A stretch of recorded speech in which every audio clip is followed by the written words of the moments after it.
போலி audio video விவகாரத்தில் உரிய நடவடிக்கை எடுத்த முதலமைச்சருக்கு நன்றி என தருமபுரம் ஆதீனம் அறிக்கை வெளியிட்டிருக்கிறார். அண்மை செய்தியாக பார்க்கிறோம். கூடுதல் விவரங்களோடு செய்தியாளர் கிருஷ்ணா இணைக்கிறார். கிருஷ்ணா, விவரங்கள்.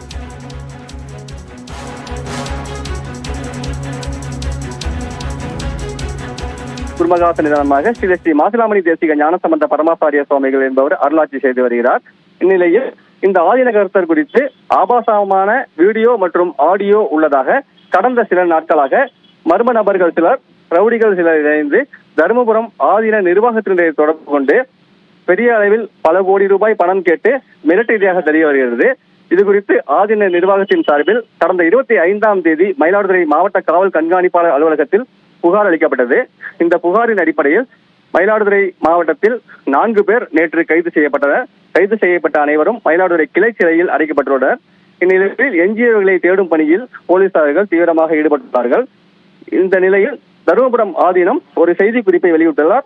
அந்த செய்தி குறிப்பில் தருமபுரத்தின் மடத்தில் அடையாளம் செய்ய தெரியாத நபர்கள் மற்றும் ரவுடிகள் சேர்ந்து மடத்தின் சம்பந்தப்பட்ட நிர்வாகிகளை மிரட்டி வந்ததாகவும், இந்த விவகாரத்தில் தமிழக அரசு தலையிட்டு உரிய நடவடிக்கை எடுத்து சம்பந்தப்பட்டவர்களை கைது செய்துள்ளது. இதற்காக தமிழக அரசுக்கு நன்றி தெரிவிப்பதாக அந்த அறிக்கையில் அவர் தெரிவித்துள்ளார். நன்றி கிருஷ்ணா, விரிவான விவரங்களுக்கு.